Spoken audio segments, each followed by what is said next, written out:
Kuvendin e ngrirë, marrëveshjet milion që në pritje, deputetët cilët s'dalin punë por rrogat i marrin. A është një krizë spontane krijuar për shkak të rrethanave sikur se ishin, apo është skenar që është kalkuluar shumë mirë politikisht? Me analistin Selatin Redkocerit do të zbërthejmë zhvillimet, prapa skenat, përplasjen që thuhet në mënyrë të vazhdueshme në mes të Osmanit dhe Kurtit dhe sinjalet konkrete që na çojnë te zgjedhjet shumë shpejt, përkundërse nga partia më e madhe në Kuvendin e Kosovës thonë se nuk duhet t'i kemi. Zoti Redkoceri, tu ngjat jeta. Ngjat jeta, apo të bakir. Faleminderit shumë që je drejt për drejt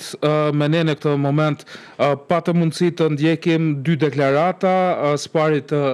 zonjës Nagavci nga vetëvendosje dhe pastaj të avokatit Bajraktari. Paka shumë ditë të tëra që është i njëjti narracion nga palët të ndryshme, por si po duket në sy të pavarur, në sy tuaj në këtë rast? Kalkulim për të shkuar në zgjedhje për të lënë faj dikush të dikush tjetër, apo një situatë e krijuar juridikisht që më të vërtet dhe sinqerisht ka nevojë për interpretim? Për fat keq, mendoj se është një skenar i paraprogatitur ka herë dhe me shumë gjas ky skenar do të realizohet, meqense partia kryesore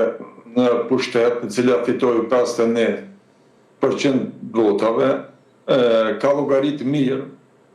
që ta çojë vendin edhe një herë në zgjedhjet parakohshme apo të jashtëzakonshme. Pa marrë parasysh deklaratat e tyre, tani se gjëja ata janë kundër zgjedhjeve dhe duan që me negocim me subjekte tjera të merren vesh për kandidat konsensual, aja fat kohor u te i kalua, sepse kishte kohë spaku një muj ditë të fillojnë bisedimet për të zgjedhur apo për të propozuar një kandidat apo dy kandidat që nuk do t'i takonin asnjë subjekti politik, por për këtë u kujdes vetëvendosja që në asnjë mënyrë të mos ketë mundësi që dikush nga shoqëria civile, nga shkenca apo nga akademia të vije në një pozitë që të zgjedhet kryetar i Republikës. Tani, ne dëgjuam konkretisht zonjën Nagavci që tha nuk na duhen zgjedhjet, jo në këtë kohë. Janë kundër zgjedhjeve, po thot vetëvendosja përmes zonjës Nagavci. Prandaj tha që është e bindur që edhe zoti Kurti është i sinqert, prandaj do të takohet me subjektet politike, përderisa subjektet tjera politike po i thonë që po do me na lën fajin që dështoj zgjedhja e presidentit pak a shumë, nëse interpretojmë. Kjo është hipokrizi. Hipokrizi edhe zonjës Nagavci edhe zotit Kurti, sepse ata e prun vendin me qëllim në këtë gjendje. Dhe me prapavit qartë, sepse ata veç paraprakisht e dishin mirë që zonja Vjosa Osmani nuk do t'jetë kandidate dhe bën një lojë gjëja se zonja Vjosa Osmani nuk i ka votat e Parlamentit Kosovës, i ka 57 të ato llogaritje që i bënin derisa për 10 tjera nuk garantonin lojrat e njohura të zotit Kurti, të cilat kuptohet të gjithë anëtarët e lëvizjes vetëvendosje, edhe në këtë rast e zonja Nagavci, edhe Adnan Rustemi, edhe të gjithë flasin me një zë. Atë që e thot Kurti, ata pastaj të gjithë e përsërisin dhe nuk thënë asgjë të re. Por këtu veç po shihet qartë edhe atë që e tha Donika Gërvalla se zonja Vjosa Osmani nuk i kishte votat, prandaj dhe nuk deshen ta djegin gjëja një presidente cila kreu detyrën mrekullisht për 5 vite dhe tani vetëvendosja po e ruan integritetin e zonjës Osmani, kjo vërtet është një hipokrizi dhe diçka që në asnjë mënyrë nuk mund të arsjetohet në këtë formë. Zonja Gërvalla e para ka qenë kundër zonjës Vjosa Osmani dhe ne dim shumë mirë që një kohë bukur të gjatë nuk kanë folë. Edhe ajo zonjë flet në emër të një liste të ashtu quajtur, guxon që në fakt ajo listë nuk ekziston sepse të gjithë apo shumica prej atyre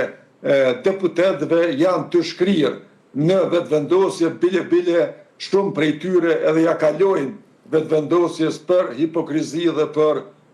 ato të këqija që i ka kjo lëvizje. Themi se qëllimi paraprakisht, para se të vinte në proces zgjedhja e president ishin zgjedhjet jashtëzakonshme, sepse ky paralajmërim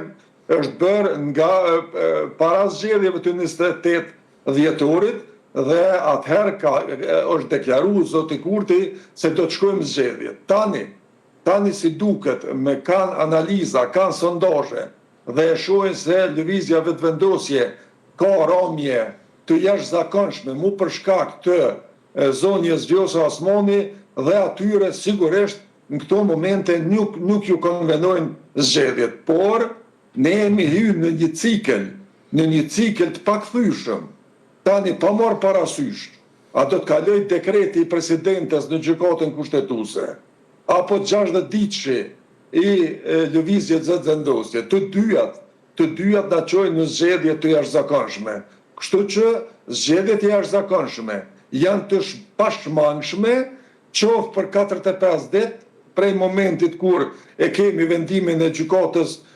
kushtetuese për dekretin, ose 60 ditë prej momentit kur ka fillu procesi i zgjedhjes me ato farë në gjysmë të natës që bëhej një seancë pa kvorum, edhe gjëja se filloi një proces i zgjedhjes. Tani mendoj që gjykata kushtetuese do të bjen një vendim ndoshta më shumë, do të shkojnë nga 60 ditëshi, sepse dekreti presidentes në këtë rast të shpërndoj kuvendin në një republikë parlamentare, mendoj që ka qenë i ngutshëm dhe i parsëshëm, derisa kuvendi do të pushonte vetë punën me që neni 86.3 duket atë e përcakton qartë se nëse nuk zgjedhet presidenti 30 ditë para se t'i skadoj afati presidentit aktual, duhet të shkohet në zgjedhjet jashtëzakonshme, domethënë nuk lën alternativa. Andaj dekreti mund të jetë jo i lehtëshëm, jo kushtetues, por neni kushtetutës, neni 86 është shumë i qartë edhe gjykata kushtetuese mund ta çojë vendin në zgjedhjet jashtëzakonshme. E qartë. Pra, sikurse flisni ju pajtoheni me zonjën Gërvalla që foli në intervistë për televizionin publik. Ndër tjera tha, presidentja është së pari juriste, së dyti me eksperiencë të madhe në jetën politike, së treti presidentja është shumë e kujdesshme në vendimet që merren, unë jam habitur, më është dukur i nxituar i veprim në 8 të mëngjesit. Jo me Donike nuk pajtona fare, po pajtona me kushtetutën. Kështu t'ingloj. Me qenë se kushtetuta e rregullon këtë çështje, mendoj që në republikat parlamentare me qenë se kuvendi e zgjell presidentin dhe kryeministrin, atëherë parlamenti zhbëhet vetëm kur vetë deputetët partit parlamentare merren vesh për ta zhbërë kuvendin, dështon zgjedhja qeverisë, jep dorëheqje qeveria, jep dorëheqje presidentja. Në këtë rast presidentja do është me dhonë dorëheqje dhe sigurisht vendi do të shkonte në zgjedhjet të jashtëzakonshme, edhe atë është do të bëj e jo të shpoll dekretin presidencial. Domethënë unë jo që pajtona me zonjën Donika, por pajtona me kushtetutën e cila e rregullon shumë mirë këtë çështje, edhe unë i pres zgjedhjet e jashtëzakonshme brenda 45 ditëve pas ditës të shpalljes së dekretit të kundërligjor të zonjës presidente. Okay. Nga ana e gjykatës kushtetuese. Shpallje kundërligjor të dekretit të presidentes. Dekreti është kundërligjor. Dekreti i presidentes. Atëherë kthehemi te 60 ditët apo te zgjedhjet, si po thua? Tani do të vendos, nëse e merr për bazë nenin 86 gjykata kushtetuese shpallën zgjedhjet për 45 ditë. Nëse në anën tjetër gjykata kushtetuese e merr për bazë fillimin e seancës, atëherë do t'i numëroj 60 ditë dhe pas 60 ditës prej ditës kur u mbajt seanca e kuvendit për ta zgjedhur presidenten, do të numërohen 60 ditë dhe përsëri do të shpallen zgjedhjet e jashtëzakonshme. Domethënë, dy alternativat na çojnë në zgjedhjet jashtëzakonshme dhe ato kërkesat për bisedime me partitë opozitare, me Lydykën edhe Pëndykën të zotit kryeministër, vërtet janë një tallje me opozitën, cila për fat mirë ju përgjigjen negativisht apo thanë që ne do t'i vazhdojmë apo do të bisedojmë patjetër, por më njëherë pasi të shpallet vendimi i gjykatës kushtetuese. Pra mënyra se si shpjegoni ju, zoti Retkoceri, është se zgjedhjet përfundojnë varësisht atë 60 ditë më herët, atë 60 ditë më vonë. Po nëse është ky 60 ditëshi, këta provojnë sërish në kuvend dhe nëse nuk arrin subjektet politike marrëveshjen, vetëm do të jetë procesi i shtyrë dhe i bllokuar në përgjithësi. Po të njëjtën kohë nuk po arrim që t'i kalojmë për shkak kësaj bllokade në kuvend edhe projekt ligje me rëndësi dhe miliona euro që mund t'i vinë Kosovës. Si qasemi tani kësaj çështje komplet direkte të problemit të vendit në aspekte të marrëveshjeve të ndryshme, duke ditur se nga të gjithë viti i kaluar është konstatuar si vit i humbur politikisht dhe ekonomikisht. Unë frikën e madhe kam që do të humbet edhe ky vit, në njëjtën formë, sidomos nëse vetëvendosja nuk e pranon vendimin e gjykatës kushtetuese. Edhe në këtë rast me pes prill do ta kemi presidente ushtruese detyrës zonjën Albulena Haxhiu dhe me ardhjen në krye të shtetit zonja Albulena Haxhiu do të bëj gjithçka që zgjedhjet t'i çojë drejt mujit gosht. Atëherë kur diaspora do të jetë në Kosovë, do ta shkelin kushtetutën siç e shkelën disa herë me rastin gjatë vitit kaluar, ata do të vazhdojnë përsëri ta shkelin, nuk do të përfillin gjykatën kushtetuese, edhe në këtë formë do të prolongojnë edhe me tutje afate. Ata fare nuk e kanë nder që 12 ligje të cilat janë kthyer nga gjykata kushtetuese vazhdojnë të mos aprovohen në kuvend. Njëri prej tyre është edhe vetingu edhe konfiskimi i pasurisë që foli zonja Donika Garballa, edhe në këtë formë do të dështojnë edhe disa marrëveshje ndërkombëtare, edhe pse një numër i madh i tyre u aprovuan në një seancë të kuvendit, dhe mirë që u aprovua dhe buxheti për fat mirë, dhe tani ajo që është më e rëndësishmja për Kurtin, ai buxhetin e ka, si ushtrues detyre, si mandatar në ushtrues detyre në qeveri, ai do të shfrytëzoj parat e buxhetit të shtetit për ndihmë dhe sadaka, edhe në këtë rast edhe për të blerë vota siç ka bërë në të kaluarën, dhe tani me rrogën e 13 që ka vendosur të ndaj, ai veç ka filluar të blej vota, në anën tjetër do të vazhdoj edhe pagesa tjera, por sigurisht afër zgjedhjeve edhe të nënave lehona, edhe të fëmijëve të vegjël, edhe të rasteve sociale në këtë mënyrë kë do të vazhdoj ta shpërndoj buxhetin derisa ekonomia e Kosovës është në kollaps. Kosova po zbrazet nga qytetarët, nga të rinjët e saj,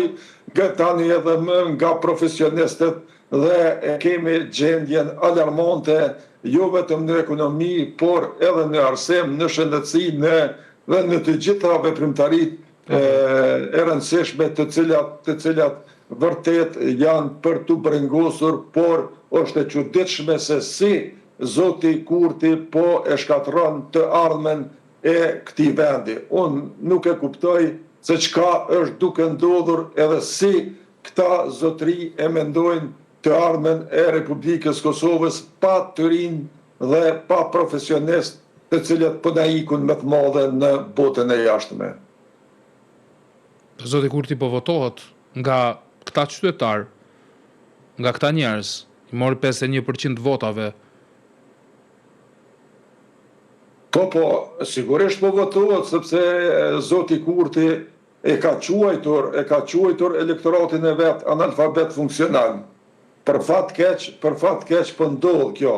Edhe ata që kanë ikur viteve të fundit, që janë më shumë se 200.000 qytetarë që vetëm 4 vitet e pushtetit të Zotit Kurti kanë ikë në diasporë. Edhe ata shumica prej tyre, edhe pse kanë ikur dhe kanë gjetur punë në shtetet e Evropës perëndimore, përsëri kanë vazhduar me shumicë ta votojnë Zotin Kurti. Tani më kanë filluar, ka sinjale se kanë filluar ta kuptojnë se Zoti Kurti vërtet nuk është duke udhëhequr vendin ashtu si duhet, ashtu si ata kanë menduar. Dhe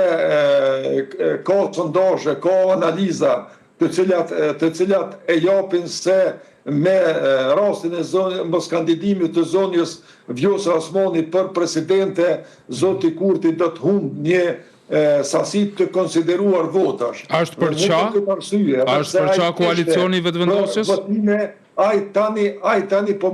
bën gjithçka në mënyrë që të mos shkohet votime, ose ta shtyjë sa më shumë afatin në mënyrë që ta bind elektoratin e vet se ai nuk është fajtori, por fajtor është opozita dhe fajtor është zonja Vjosa Osmani. Për ndryshe ai deri më tani ka qenë për zgjedhje, edhe pse me deklaratat e fundit, sidomos prej momentit kur nuk u zgjedh Vlau Konjufca, apo nuk mundi të kaloj Zoti Konjufca, që nga ai moment vrehet se Kurti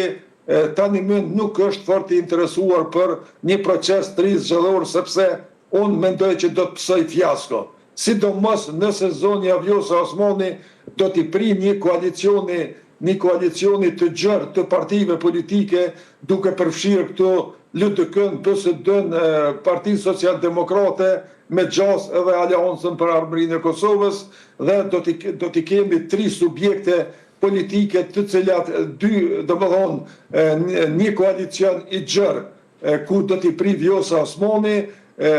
si kandidate për kryeministre, pjesa tjetër PDK-ja vetë do të kandidoj, edhe do ta kemi VV me këtë partit kukulla të cilat realisht nuk ekzistojnë, vetëm se alternativa e zonjës Kusari Lila, edhe tani kjo partia Guxo e zonjës Donika Gërvolle e Faton Peci, vërtet këto nuk ekzistojnë, por megjithatë ai thirret në koalicion, kështu që ne do të shkojmë në zgjedhjet e ardhshme, besoj shumë shpejt, të jashtëzakonshme, ku do t'i kemi 3 subjekte të mëdha që do ta ndrojnë komplet skenën politike, dhe me shumë gjaz gara do t'jetë ndërmjet koalicionit të Vjosa Osmanit dhe Albin Kurtit, edhe atë me shumë gjaz që rrezikohet seriozisht nga ky subjekt lëvizja vetëvendosje, dhe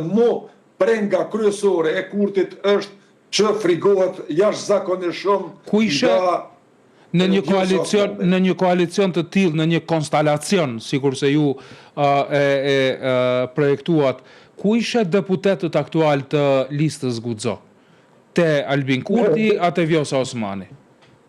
Deputetët aktual veç tani më si duket e kanë ndarë mendjen, shumica do të qëndrojnë, spaku 4 nga 7 sa janë do të jenë në lëvizjen vetëvendosje, derisa tjerë Haxhi Abdyli edhe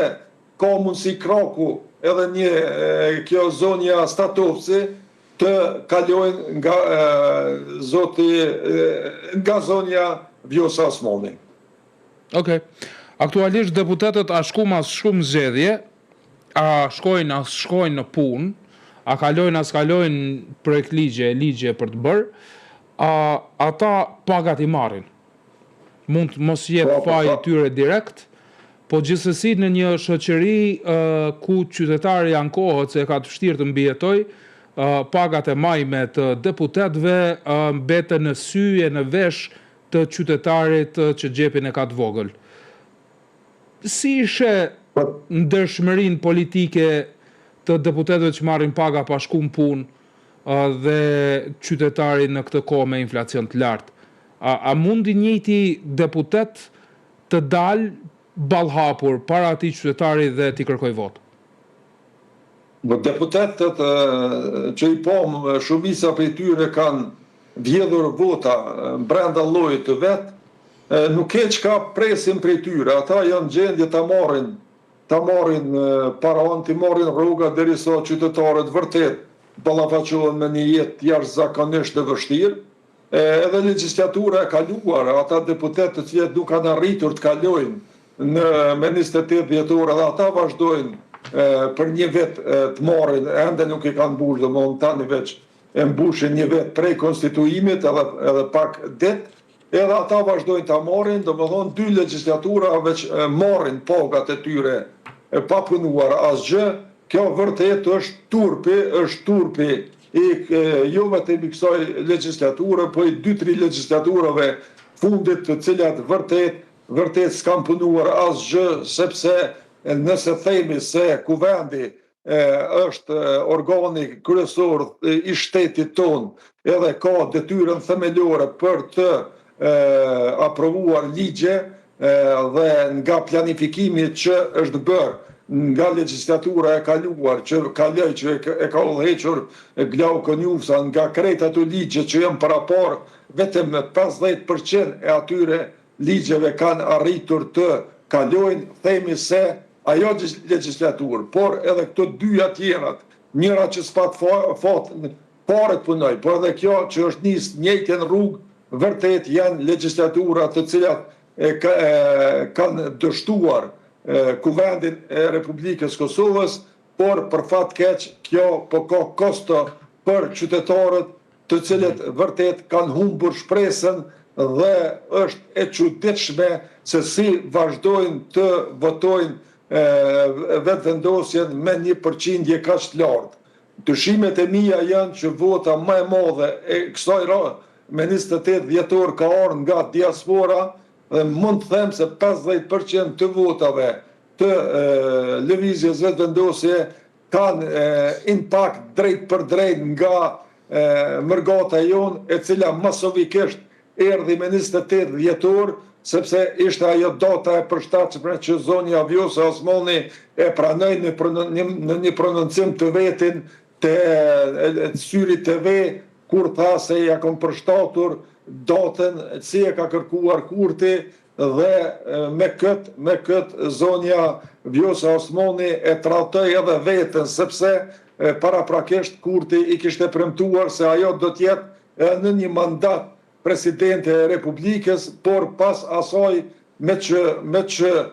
zonja Vjosa Osmani e kryti detyrën e fundit të notarisë që e bëri për 5 vite,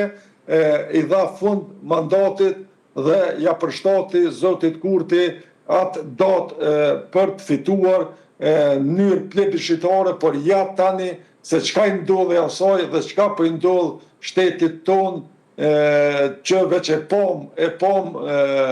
me rastin e aprovimit ligjit për të jashtëmit në Kosovë dhe për ligji për vetura, që ishte një paralajmërim se autonomia e territorit Mitrovicës Veriut veç ka filluar së implementuari dhe Albin Kurti është personi që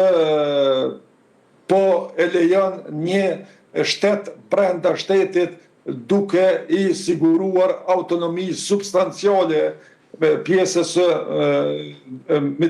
veriut Kosovës, që është një territor bukur i gjerë me 4 komuna e me një sipërfaqe jashtëzakonisht madhe, që lidhjet këtë territor do t'i ketë më shumë me Serbinë, me Beogradin se sa me Prishtinën. Përveç buxhetit që do ta merr prej Kosovës, unë jam i bindur që lidhjet e kësaj pjese të shtetit tonë do t'jenë edhe më të forta me Republikën Serbe se sa me Republikën e Kosovës. Pas asaj që u dha toka manastirit për hatër të Rashiqit, ja tani edhe për hatër të Radojqiqit, Kosova po krijon një shtet brenda shtetit që është Mitrovica e Veriut. Të falenderoj shumë për kohën që ndave për ne edhe pikpamjet tuaja që i shpalose për shikuesit. Faleminderit zoti Ret Koceri. Respekt, falenderit, ishte kënaqësi e jona. Faleminderit shumë.